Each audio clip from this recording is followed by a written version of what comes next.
we All go. right, it's Alexander Lawrence, the Portable Infinite, and we're always trying to do interesting writers and musicians, and we got Christopher Zeischegg with us today. What's Been up? running into him a lot. I first became aware of you because I saw I'm friends with Brett Easton Ellis, so I saw the Canyons about 10 years ago, and I I'm went to a sorry. screening in San Francisco when it came out at the Roxy Theater, and um, there was only about 10 people there. It didn't really do so well. And What was the initial reaction? I kind of hate that movie. I think it was like I think they thought it was I thought there were some good parts, but it was kind of campy. I think Yeah, well, I was sitting next to John Waters. There was 10 people, including John Waters. That was like my story. I went to amazing. I went to like a matinee, so it's not I don't know if it's a movie you want to see at like 1 o'clock in the afternoon. And Brett's films are sort of little. Some of the, I mean, there's some good ones like Rules of Attraction. I think is good, but Yeah, me too. but some of them are a little depressing, and everybody dies of AIDS at the end or something. I don't know. Some of them, but so I saw you in that film. I go, oh, who? I kind of I'm aware of James Dean, but who's this other guy? And I mean, a lot of those people in that film were like people I never even heard of, or first. Sometimes there's their first movie, or they picked a lot of interesting people to be in that film. And then I saw you. I was over going over to the Echo, and uh, and you were doing a reading for the musician. I parked like right behind the stories, and you and some other guys were doing a reading, and Dennis Cooper, Dodie Bellamy, who I've known both for about 30 years, Right. were there. So I was going over to see Come Girls 8 at the Echo, and I caught the end of that, so I said hello to all you guys. So I saw you there, and then I saw you at this Kevin Killian reading and stuff. So there, Right. I go, God, I got to interview this guy. He's I keep on running into him. Christopher Zeisig, I mean, you've been writing for a while. It seems like you've been I mean, some people start out as a writer, then they kind of turn to film. It seems like you did the opposite. You kind of studied film, and then kind of like as a second career, you kind of went back to writing. And Yeah, I mean, I did go to film school and I did porn to pay my way through and ended up, like you said, in a few weird projects that weren't really explicitly porn, like the canyons and so forth. But that was not really my intention in life to be an actor or anything. So I think that shit's pretty embarrassing, but it's also kind of funny. I mean, I got to kiss Lindsay Lohan. I guess that's an interesting story. But yeah, writing is just well, something I take seriously. But yeah, it's not a job or anything. I can't pay my bills, but I do like it, and I feel like it's gotten me to it's introduced me to a lot of wonderful people who are interested in this work. And yeah, like David Leo Rice, who I was reading with or talking with when I met you first, I think. yeah, so I mean, you have a quite a number of books out. The Wolves came out in 2015. Come to Wow. My Brother 2017. Body to Job 2018. The Magician is this year, and then there's another one called Creation, which is like essays and stories. I mean, did the Magician come out like an earlier version, and then this is like the new updated version? How did that? How's because it seemed like there were some interviews about it like a couple years ago. Yeah, it originally came out in 2020 with a small press called Amphetamine Sulfate, which was really my introduction to, I think, the kind of like alternative literature scene that I've now become a part of. Prior to that, my books were just sort of like off in this diffuse world that I think some porn fans had picked them up, but like no one really gave a shit about my writing prior to that. Amphetamine Sulfate is run by Philip Best, who was in White House and consumer electronics. I don't know if you are into noise music at all or power Uh, electronics.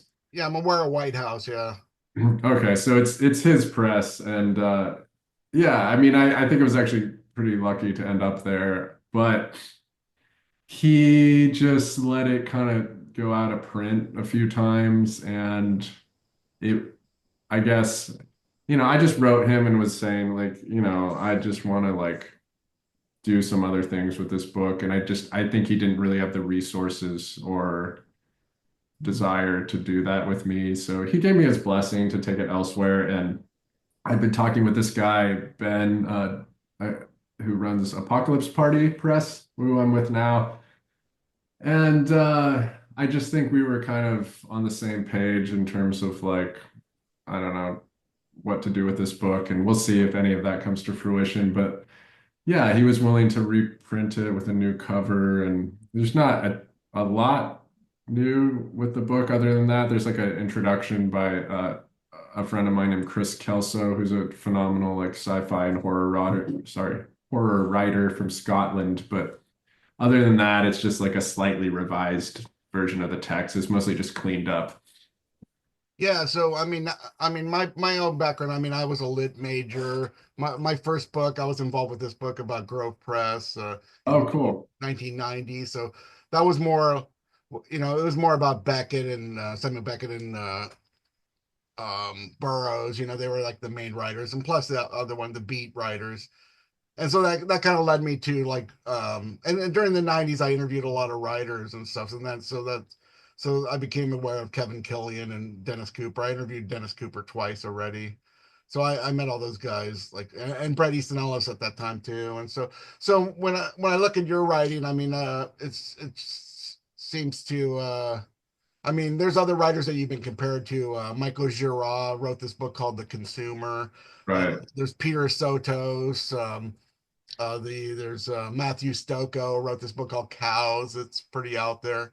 Yeah, Um, love all those people. Hard for me to read Peter Sotos these days. I think he's the only one of that crowd where I'm like, yeah, fucks me up too much. But the rest of them, yeah, I mean, Brett and Dennis are like yeah, gods to me, and or yeah, were yes, gods to yeah, me. yeah. Stylistically, yeah, you're closer. I mean, to like the minimalism of early Bret Easton Ellis, Yeah, and I mean, you kind of like exist in this world of maybe like this new alt lit or other what else would I call it? I mean, for people, I mean, it just seems like for a long time, I mean, there was big five presses, and it was all coming from New York, and it just seemed in the last couple of years. I mean, because like Dennis Cooper started publishing books on these smaller presses, and he just kind of like okay, Grove, that's and whatever Atlantic or the other ones I think what was that? There was that one Counterpoint or he published a couple books. And then he just wanted just to get books out there. He just figured, okay, I just want to and he had like a side imprint on a Akashic books for a while too, right.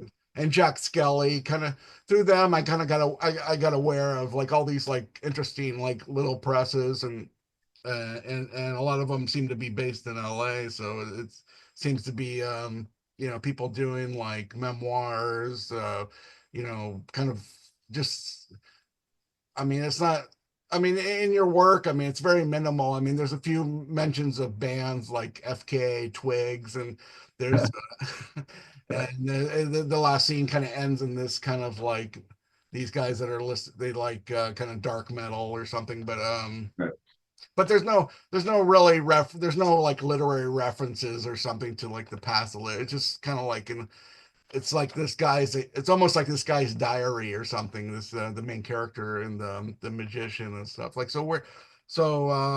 like what do you think's happening in LA? It just seems like there's a lot of readings and like this whole kind of people that are kind of based around small presses kind of doing it themselves. And how would you navigate through that stuff for our Well, listeners tonight? yeah, I mean, a lot of the small presses that I've been associated with or interested in lately are actually outside of LA, but I think a lot of the writers are still like Los Angeles, New York, or adjacent. Actually, that might not even be true. I mean, Dennis did publish a short story collection with amphetamine sulfate this year called Flunker, which is pretty fun. It's really short and something you can kind of get through in an afternoon, but it just kind of goes to show that a lot of these like powerhouse cult authors from the past, I don't know, several decades are now glomming onto this small press scene in an interesting way. I think for me and for most people probably publishing books right now, it was just sort of a matter of necessity. Like I didn't know about this until I was trying to get books published, and then I just started meeting, more people who are interested in this because I think the majority of people who read alternative literature are probably trying to write alternative literature, right? Yes. Otherwise, yeah, how do you even know about this shit? Yeah, it seems like it's his own world and stuff, because I mean me because I was being fed by the major publications and still reading the LA Times book review of the New York Times and magazines gave a lot of literary coverage to writers and new writers and Yeah. you don't really see that. It's all like on the internet and stuff. And it's like, I mean, well, isn't Hat and Beard, aren't they from LA? Or isn't that in LA, like a small Wait, what is it?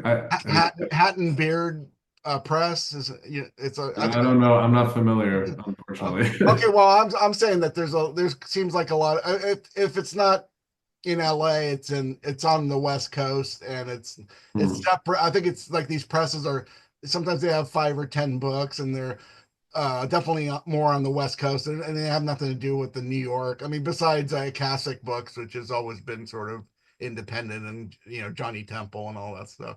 Yeah, yeah. So Well, I'm meeting more of these people. I don't know. There's a young writer named Brittany Menjivar that yeah. we kind of interviewed each other. And she started like something called, what is it, Car Crash Collective, which is Oh, like right, right, right, a right. reading series. There seems to be all sorts of these things popping up, kind of in a bi-coastal way. I'm still mostly just familiar with what's happening in Los Angeles because I rarely travel. But yeah. Well, so when did you I mean when did you start writing? When did you say, okay, I'm gonna sit down and I'm gonna Oh. write the wolves or whatever? I don't know what book came first. I mean, I just assumed that they you wrote them in order or something. Well, I had some idea that I was interested in writing like in high school, and I wrote some book that, will never see the light of day. It's in a hard drive trash somewhere. But I think when I started my career as an adult performer, when I was trying to get through school, I just started a blog initially, and I was just writing a lot of these personal essays or short stories that kind of had to do with my experiences in the pornography industry. And I think that was the first time I had anyone that was like interested in reading my stuff. But I think it was all just kind of the novelty of those experiences, right? So I did work on a novel, The Wolves That Live in Skin and Space, in my late 20s, and it was published, I think, when I was around 30 years old, by a press here in Los Angeles called Rare Bird. I was introduced to them by this woman, Oriana Small, who went by the porn name Ashley Blue. She wrote this really incredible memoir called Girlvert. I mostly hate porn memoirs, probably mine included, but I think hers is I keep saying this in interviews. I think it's the best porn memoir ever written, or at least that I'm aware of.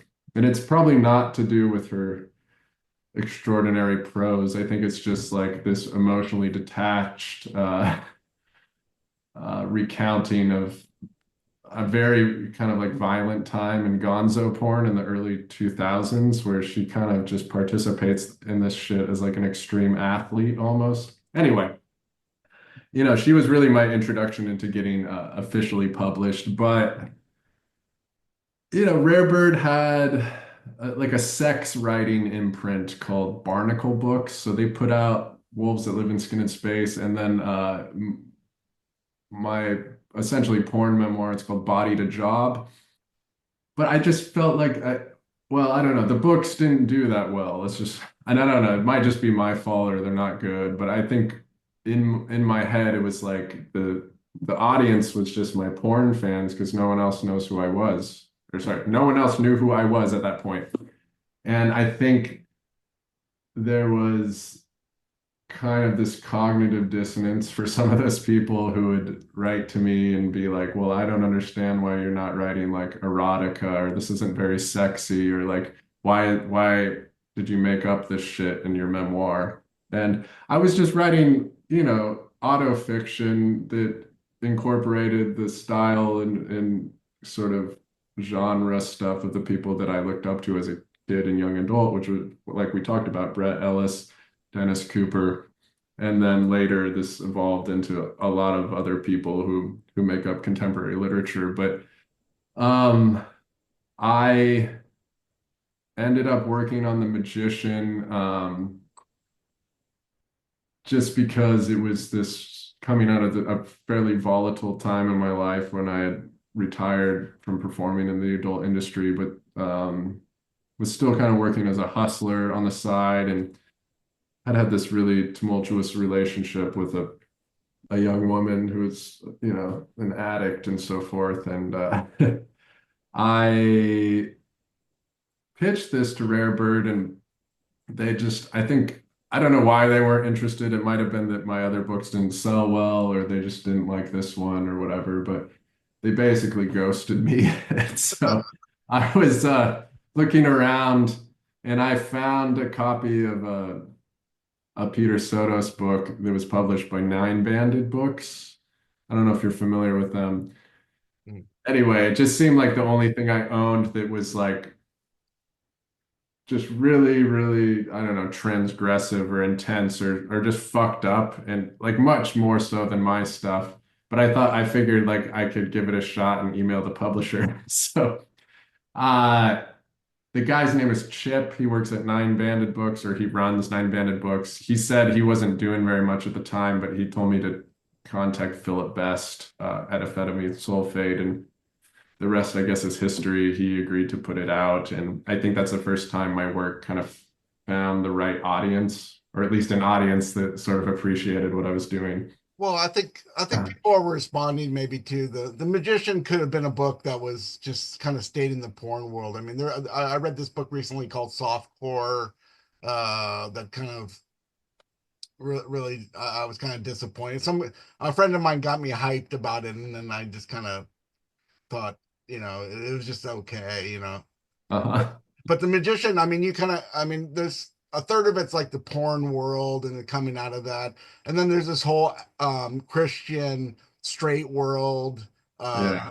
with Al-Anon and people going to church and all that, and then there's like the other part element is like the people that are kind of involved in witchcraft and magic, and they're just that's kind of I guess that's kind of an outgrowth of the Al-Anon meaning, but Right.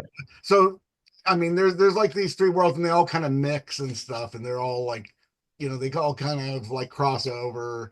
And I think that's what's interesting about this book, that you kind of like, it could have stayed like just in the porn thing and then these things, but you kind of you kind of go back to the straight, like this straight world, what we call it, like in the Christian, where people are still going to church and going to AA meetings and stuff. And what you want to comment on that? Yeah, sure. I mean, I've mentioned this in other interviews, but essentially how this came about, the whole process of this novel. I don't know if you know this, but it is and was supposed to be a multimedia project. A lot of the visual material kind of got pushed to the wayside due to relationships with the people who were involved in making it. But there's a short film that I've screened a few times. It's actually on my website, but the point was I was working with a friend of mine. Her name is Luca, and she is a multidisciplinary artist. She's involved in a lot of stuff, including like underground queer film. And she and I met on a porn set because she was like an extra in this like zombie parody that I had starred in. And around the time that I quit, or within a year or two, she was proposing all these kind of really intense sort of performance art projects that's some of which I participated in. They were kind of like blending this or like blurring the line between theatricality and violence. Like we did this little short film where, she cut me and staple gunned my chest and all this shit. And I was thinking about this in the context of like how could we do something with a book that like people would actually care about in an art context. And I was also pretty upset and depressed at that point in my life, and I blamed a lot of my problems on my ex-girlfriend's sugar daddy, who's sort of mentioned in this book as like a villain. But I thought it would be a funny project to kind of like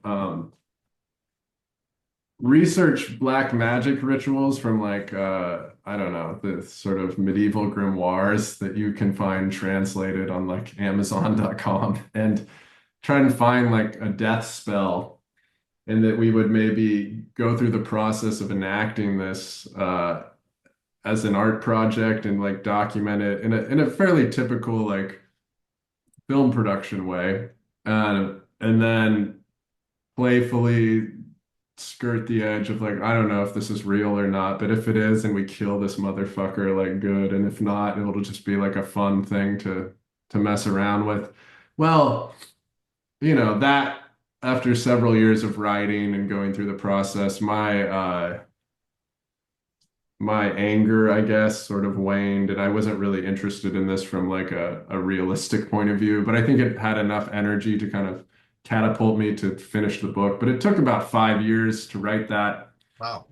And when you're talking about the Christianity and everything, I mean, yeah, I met well, okay. So there is this relationship that's mentioned a lot in the first half of the book.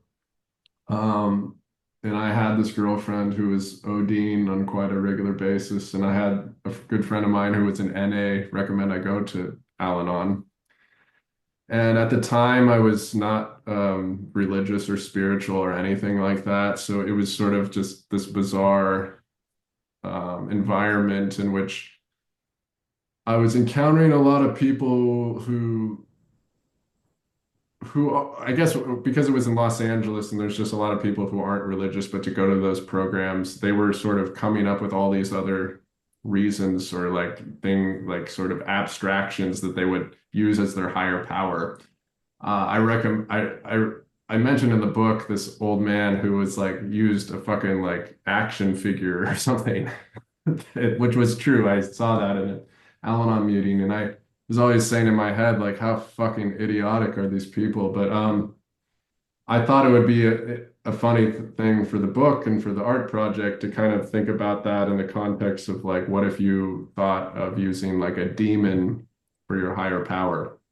And so that kind of became a narrative device or whatever. And then, yeah, I guess in the latter part of the book, because this took so long, I was sort of thinking about other things in my life, and there became this narrative about my relationship to my mother, who did raise me in the Christian church. And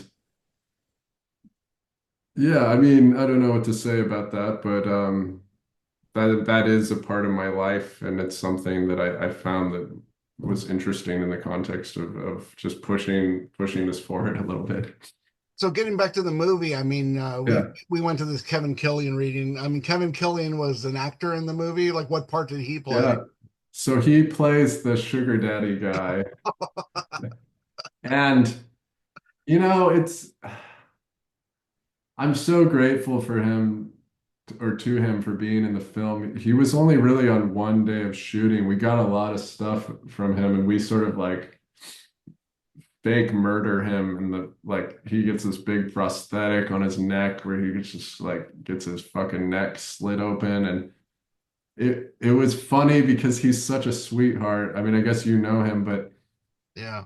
the director of the film was having like a really hard time with him because he kept saying like, no, like act menacing or act like you're dying. And Kevin would make these goofy faces and smile and like, and I thought it was hilarious, but I realized like, it was for the director, it was a little bit of a challenge, but Kevin had so much fun, and I had no idea he was sick or there was anything going on with him. But like, I feel like several months after that production, he died, and I was just like, Jesus Christ. I mean, I don't know what to say. I mean, he and I weren't like super, super close, but we had met maybe a year prior. He photographed me naked for some art project he was doing, and then we just emailed each other back and forth a bunch. I got into his work around that time. I mean, pretty late in his life, but, thought he was an extraordinary writer. I was, very humbled, I guess, that he would even read one of my books, but he seemed to like it, or at least said that to me. Maybe it's just to give me a little ego boost, but I appreciated that. Yeah, sweet man. I don't know. I mean, I know him less than a lot of people, but he was extraordinarily kind to me during my Yeah. short period of knowing him. Well, I know him because I worked at Small Press Traffic for a little bit, and then, I lived in San Francisco, and I used to see him Okay. a lot in the early '90s and stuff. And he seemed like he knew everybody, and I was hanging out with Mary Gateskill and Dennis Cooper, and he seemed like he knew all these people. I'm going, oh man, who is this guy? But but let me get back to LA. I mean, LA, I mean, I grew up in LA and then I moved to San Francisco and New York and I came back about 20 years ago and it seemed like coming back it was really hard to connect with people, as an older person because like people just seem so separate and you would only see anybody at a gig or an AA meeting and I wasn't in going to AA meetings so and so like people I know all these people would so I ended up going to this Buddhist meeting, not because I was a big Buddhist or something, but it was like, the Eric Erlandson from Whole had these like hipster Buddhist meetings at his house. And Uh-huh. I would go. A mutual friend kind of brought me. I sort of had run into him a few times, and I would go over there.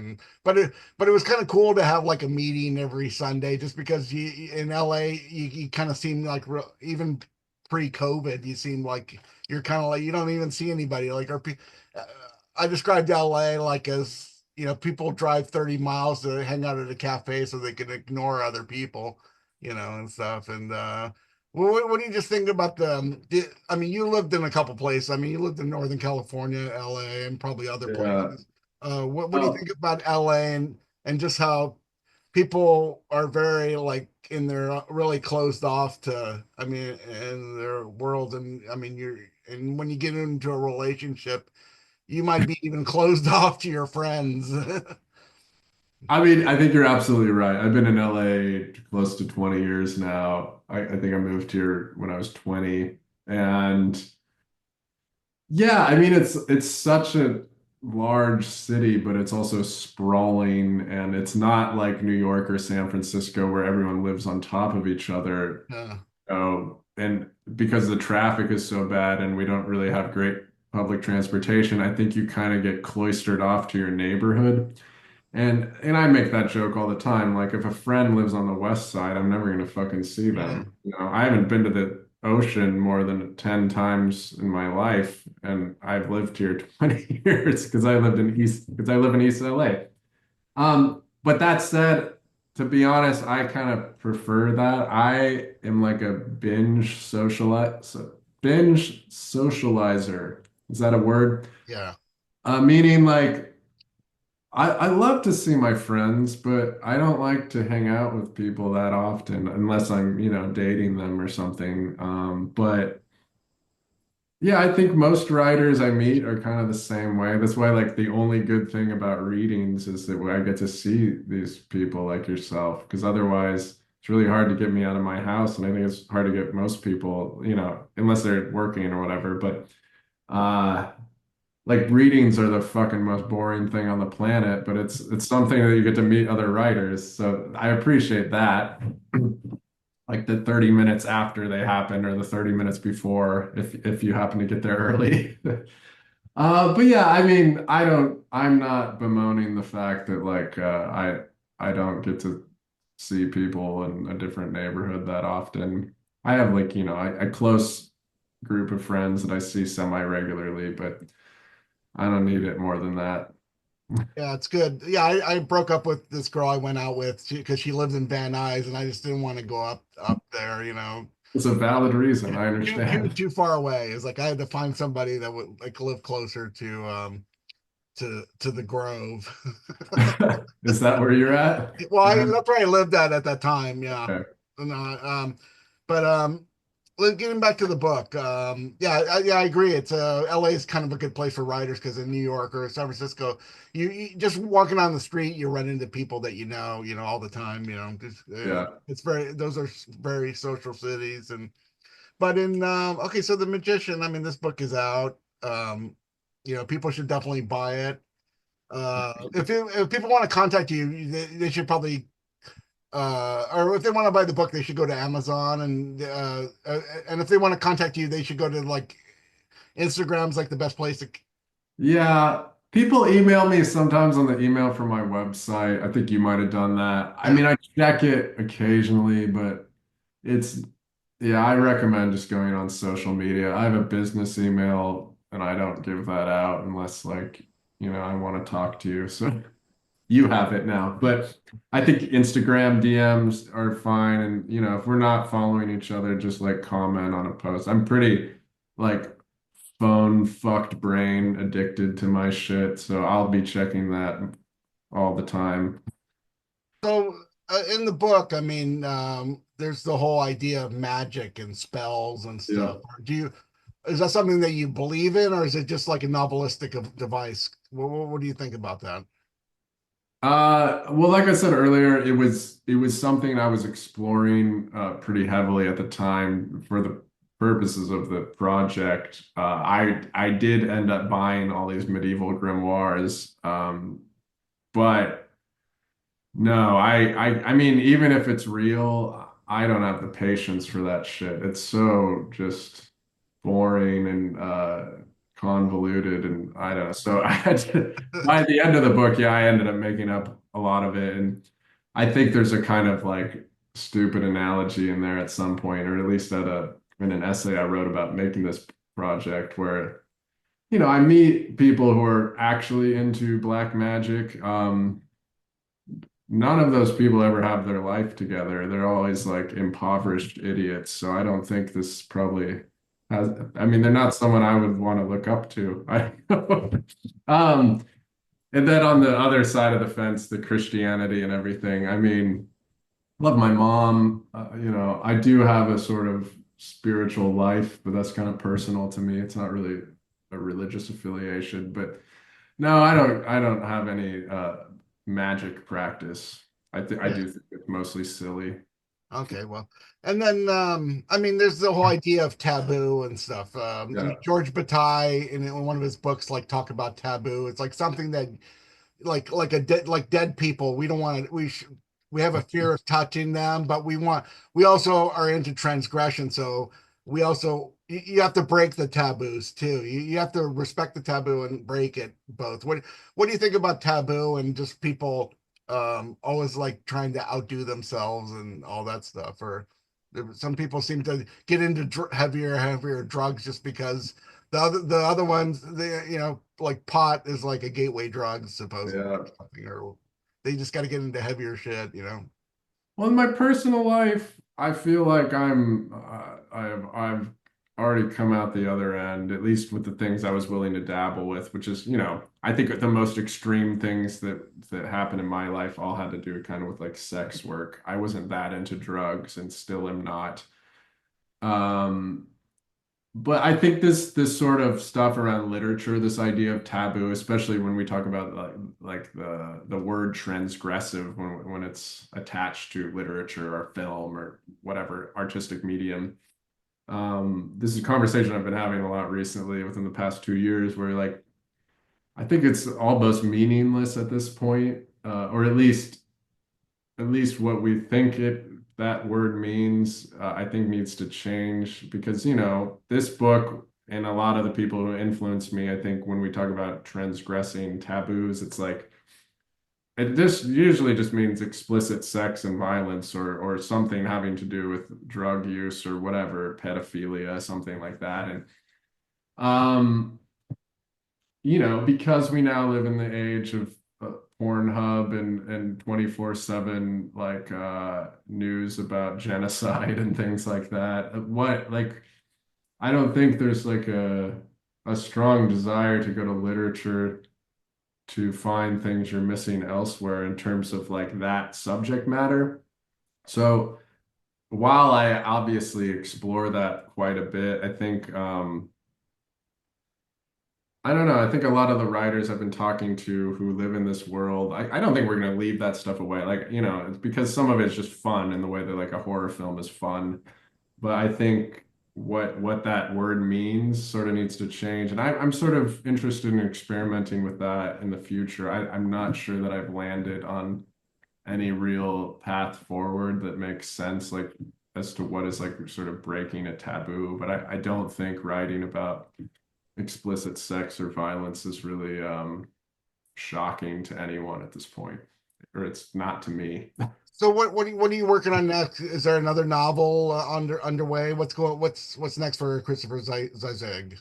Uh, yes, I'm always working on a book, but it takes me a long time. I mean, I think on average it takes me about 3 years to write a novel, and so I have something that I was sort of trying to pitch a year or two ago, and I'm just working on a sequel now. It's kind of like some epic nerd shit that's kind of in the same universe, but like horror-y. And I guess the only way I've described it to people so far is like if Gus Van Sant were to like direct an H.P. Lovecraft film or something, but as a book.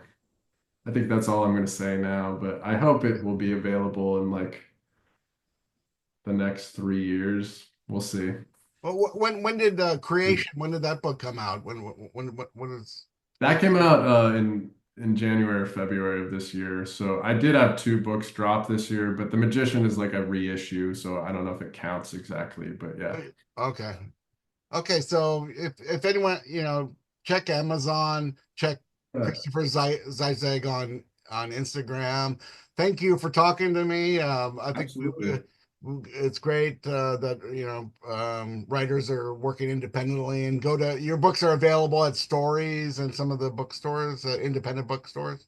I believe so. Yeah, I think at least one or two of my books are at Stories. Also, there's one like North Figueroa Books, I think in Highland Park, has Okay. a couple of my titles. That's all I know in terms of LA. I don't think Skylight stalks me anymore, so whatever. Yeah, they order. Yeah, some of these places they order like one copy and someone buys it and then that's Yeah, it. It's like it's over and stuff. So definitely check out his books and check him out on Instagram and look forward to the next book and we'll stay in touch. And thanks for talking absolutely. to me today. And let's see, how do we do this? Oh, wait a minute. Is it okay?